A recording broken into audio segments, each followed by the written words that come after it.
Double engine सरकार कर रही है युवाओं के सपने साकार। पारदर्शिता और प्रोत्साहन से तरक्की के अवसर मिल रहे अपार। बिना खर्ची बिना पर्ची मिली 1,80,000 से अधिक युवाओं को सरकारी नौकरी। और तो और अग्निवीरों को भी सरकारी विभागों में मिल रहा आरक्षण और वरीयता।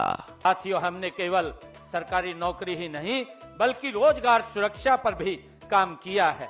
हमने कानून बनाकर हरियाणा कौशल रोजगार निगम के तहत कार्यरत युवाओं के भविष्य को भी सुरक्षित किया है। सीएम साहब का हम बहुत बहुत ही धन्यवाद करना चाहते हैं, जो उन्होंने अपना वादा पूरा किया और बिना खर्चे बिना पर्चे हमको रोजगार दिया। भाई वाह, अब तो हरियाणा वाकई में बदल गया है। ये है नया हरियाणा। पाकिस्तान ने हमसे साथ 2-3 बार लड़ करके देख लिया कि लड़ाई में भारत से अब जीतने की स्थिति तो नहीं है, मार खाने की स्थिति में है। और इस कारण से अब उन्होंने एक नया तरीका ढूंढ निकाला है कि हमारे बॉर्डर के जो जिले हैं उन जिले के नौजवानों को नशे के आदी बनाकर उनको कैसे कमजोर किया जाए।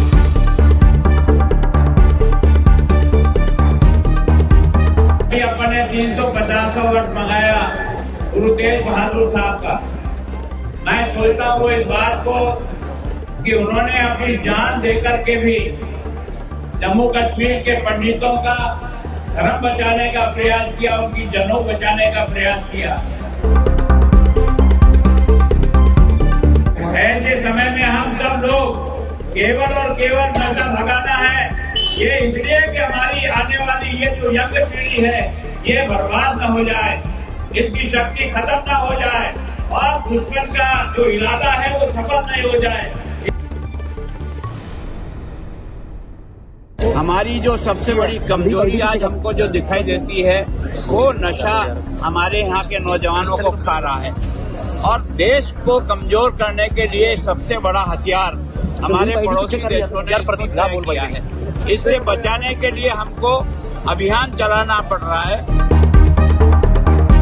लेकिन मेरा ऐसा मानना है कि सारी जाति बिरादरी धर्म पंथ राजनीतिक पार्टियां नेता अभी पुराने सब मिलकर के इसको अपना अभियान बनाएं। हाँ, तो ड्रोन आ रहे हैं, कुछ गिरा भी रहे हैं। चुनौती कितनी बड़ी है? कुछ गिरा भी रहे हैं, कुछ फिर भी आ रहे हैं। अभी तक ड्रोन पर पूर्णतः हमने एक तरह से रोक दिया हो, ऐसी स्थिति नहीं है। आज जो पंजाब की सबसे बड़ी दुश्मन बनकर पंजाब के नौजवानों को खाने का काम कर रही है वो है नशा। पाकिस्तान ने हमसे साथ 2-3 बार लड़ करके देख लिया कि लड़ाई में भारत से अब जीतने की स्थिति तो नहीं है, मार खाने की स्थिति में है। और इस कारण से अब उन्होंने एक नया तरीका ढूंढ निकाला है कि हमारे बॉर्डर के जो जिले हैं उन जिले के नौजवानों को नशे के आदी बनाकर उनको कैसे कमजोर किया जाए। और जिस देश का और जिस राज्य का नौजवान कमजोर हो जाता है वो अपने आप कमजोर हो जाता है, क्योंकि इस देश की वर्षों से लड़ाई इस बात को साबित कर रही है कि इस देश के हर संकट में अगर सबसे पहले कोई लड़ा मरा तो वो इस देश का नौजवान था। और इसके लिए देश के नौजवान ने हमेशा देश की हिफाजत की है। चाहे गुरु परंपरा को देख लो आप, अभी अपन ने 350 वर्ष मंगाया गुरु तेग बहादुर साहब का। मैं सोचता हूँ इस बात को कि उन्होंने अपनी जान देकर के भी जम्मू कश्मीर के पंडितों का धर्म बचाने का प्रयास किया, उनकी जनों बचाने का प्रयास किया।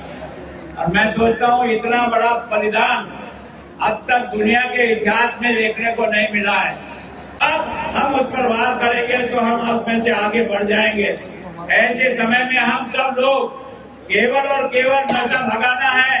ये इसलिए कि हमारी आने वाली ये जो यंग पीढ़ी है ये बर्बाद न हो जाए, इसकी शक्ति खत्म न हो जाए और दुश्मन का जो इरादा है वो सफल नहीं हो जाए।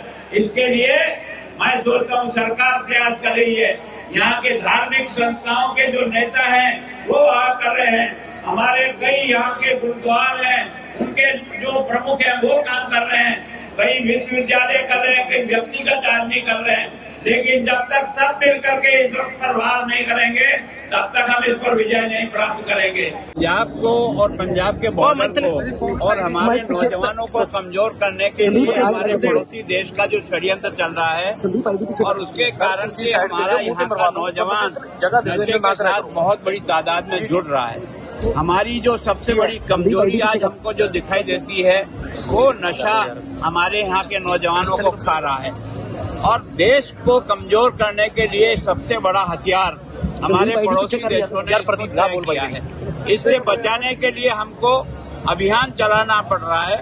वैसे तो यहाँ समाज के कई लोग नशा मुक्त कार्यक्रम चला रहे हैं, पर मेरी ऐसी मान्यता है कि जब तक समाज सारा खड़ा नहीं होगा तब तक इस पर काबू पाना इतना आसान नहीं है। सरकार कानून की दृष्टि से जो कार्रवाई करनी है फेज 1 में भी और फेज 2 भी शुरू करके वो काफी प्रयास कर रहे हैं। लेकिन मेरा ऐसा मानना है कि सारी जाति, बिरादरी, धर्म, पंथ, राजनीतिक पार्टियां, नेता, अभी पुराने सब मिलकर के इसको अपना अभियान बनाएं। सब बच्चे स्कूल के और सारे कॉलेज यूनिवर्सिटी, तो निश्चित रूप से इस पर विजय प्राप्त होगी। आज नहीं होगी, कल नहीं होगी, परसों।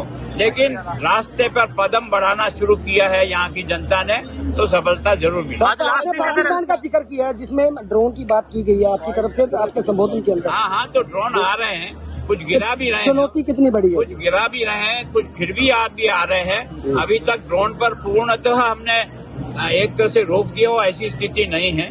सरकार, केंद्र ने भी पैसा दिया, राज्य सरकार ने भी 10 करोड़ रुपया दिया है। ड्रोन लगा भी रहे हैं, पर जितनी लंबी बॉर्डर है 553 किलोमीटर की, अभी उस सारी बॉर्डर को ड्रोन के द्वारा हम एंटी ड्रोन से सुरक्षित नहीं कर पाए हैं। प्रयास कर रहे हैं कि उसको करेंगे, लेकिन वो भी नए नए तरीके रोज निकाल रहे हैं। दरअसल ड्रोन